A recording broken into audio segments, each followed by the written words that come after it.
watched me record like a lot of episodes already in the background. You've listened to him, and now we're doing one with you. It's an honor. It's being able to observe the process and then suddenly now being in it. I feel like it's happening at a fulcrum, like a turning point in our lives. What's your name and what are you about? My name is Wendy. Well, career-wise, I guess I'm a humanitarian, but I also have a passion for music, for art, for literature, for being at the beach, Yeah. for adventure, and I think all those things make up who I am. You're a lot of things. So far, up to this point in my life, I felt like confined or restricted in some ways, as in, people around me or my environment putting me in some sort of mold, telling me who I need to be or what I should do in order to succeed in life. But I think now I can safely say that I've just fully accepted all those parts of myself, not just the parts that I've worked hard in or that might be important for my career, but just the multitudes of my character that make me who I am. Your full self. My full self. Can you describe that? We talked about it earlier. Your real self and your full self. Yeah. Well, I think that my real self, my core, is just a curious kid. I really feel like at the core of me is curiosity, excitement, kind of like a bubbly joy for life sort of vibe. And that's what centers me and makes me who I am. And that's why I've dipped my toes in so many different things. Like I was telling you, music and art, and also this relatively new thing that my career is sort of taking a step forward in, which is kind of like the humanitarian field. But if I didn't embrace that core, which is kind of, the light inside me, then I don't think that I could be my full self, which is more of the different personas you take on when you have to communicate to different groups of people. I think we all have the self that we are when we're at the office, or the self that we are at a family gathering. It's still me, it's still you, it's still who we are as individuals, but maybe we have a different vernacular around Different filter. Different filter, yeah. But it's still you.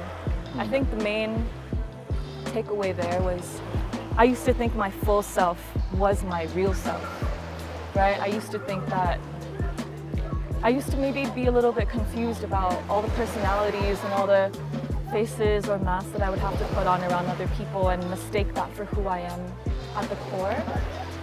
But actually my core is something pure and of itself, and that's what allows me to have all these other different parts of myself that resonate with a lot of different people. Yeah.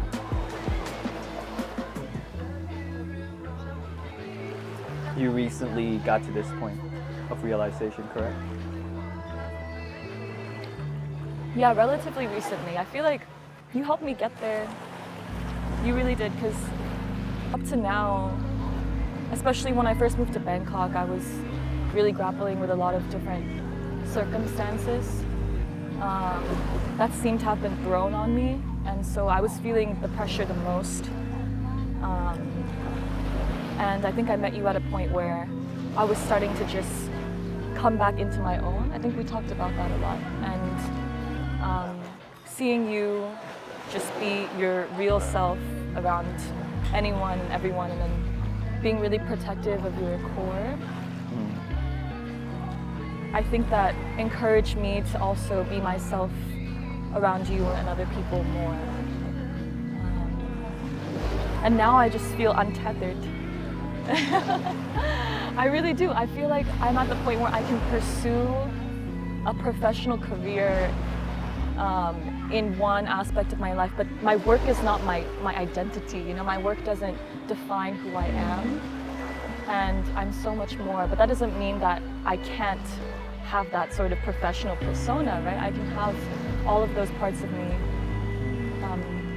manifest when they are needed, and I can call upon them, you know, like a summoning sort of thing, but never really losing my core. And I really feel like you do that, not just in your work, but also like in communicating with other people around you, and yeah.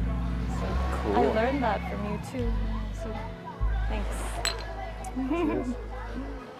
It still looks good. Yeah, the sunset, Yeah. the beach. Yeah. Okay. So let's move on to the question I usually ask people. You know the question.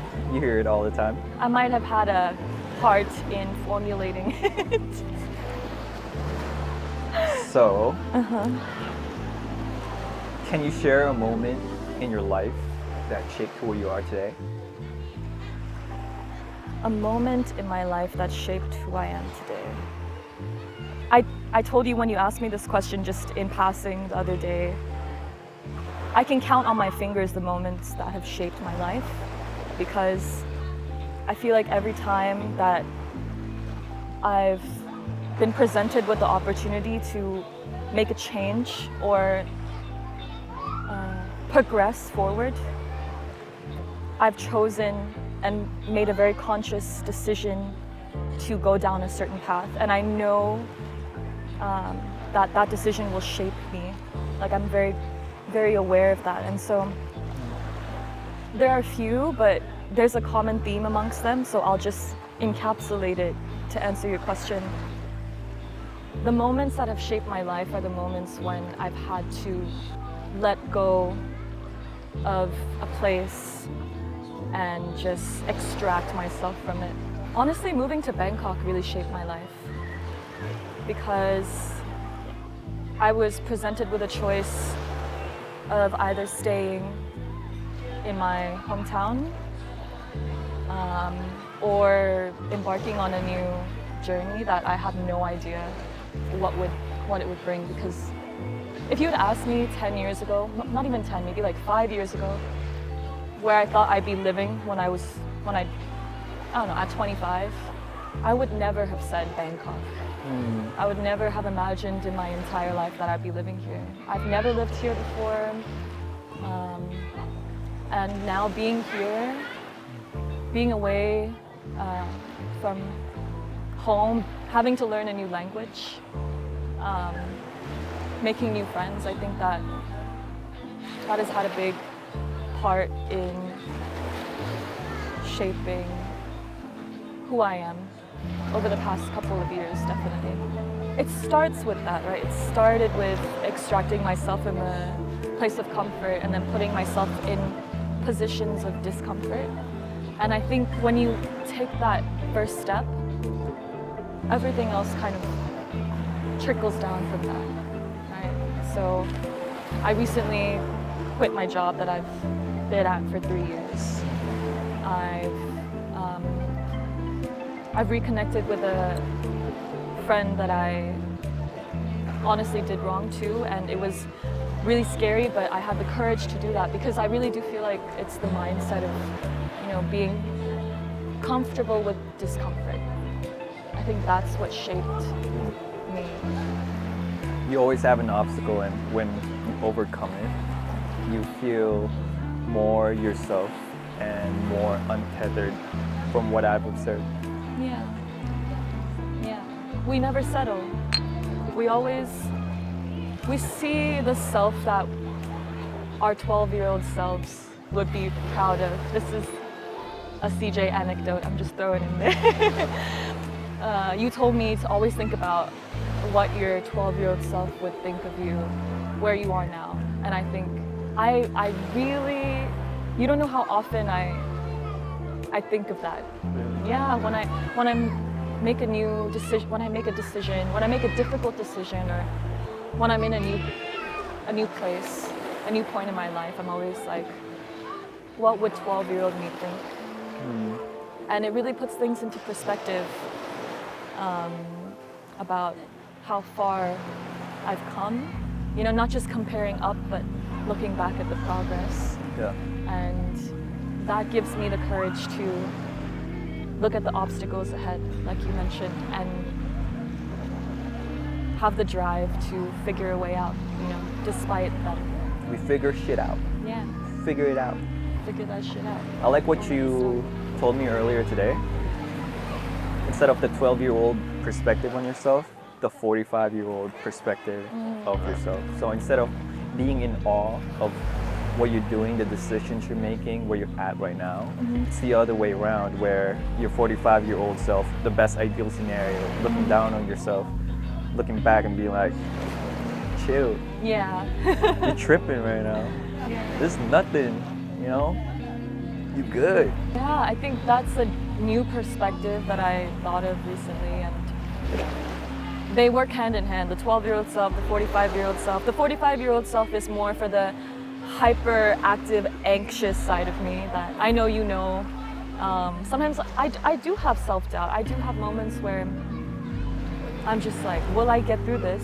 You know, it seems like a huge feat, or it seems like a very risky choice or something like that. And in those moments, I now have the 45-year-old persona of Wendy that looks at me and asks, you know, how big of a deal really is this in the grand scheme of things, right? In the tail end of your future life, you'll be looking back and what will you think of this moment, right? We've gotten through all the bad days so far, and why not this one? So, yeah, it's helpful to think about it that way as well. There's no guide for people like us. A lot of the things we're doing, the decisions we're making, they're quite new, you know? There's no one to look up to ask for advice. So everything we do is, we're like, fuck, we'll just see, I guess. Yeah. Exactly. So in those moments, you know, you do have someone now. You have your 45-year-old self, like, hey, bro, Chill. what's up? Relax. There's gonna be a lot worse coming. Honestly. This is nothing. I asked my dad recently, like, you know, does it ever get easy? 'Cause he's retired, you know, Yeah. he's worked his whole life. He's like Yeah. 60 years old now. He's like, Wendy, honestly, no. No, it doesn't. And actually that's something that should comfort you. That's what he told me. It's like, it should comfort us because life is just constant work, constant stress. And you know, what you're tripping over now, in perspective of the grand scheme of things, it's really, you know, it's important to tackle, but it's just the tip of the iceberg. Like, life has so much more than your current troubles and anxieties, and has so much more to offer. High risk, high reward. That's how we live. Yeah, pay to play, right? Definitely. I think we are both in high risk, high reward situations. Yeah. Yeah. Like, that's what we bonded over initially, right? Like, recognizing that we're both exiles on some level from our home, and we have to make the most of what we have with what we can, and we're doing that to the fullest. I think we can, you know, despite all the challenges, at least we can comfortably say that we're putting in our best and putting our best foot forward. And that's how we're here. We made it. We're on an island. We're vacating. You know, it's these little moments where we We've don't been get to do working this. a lot. Yeah, we don't get to do this. Yeah. We We're don't always get so to- busy. Yeah. Always something. And yeah, I gotta thank you for making me come here, because I gotta take some breaks. Yeah. I don't, you know, and it's important to just relax sometimes, look at the ocean. Anything else you think we should talk about? Why do you love me?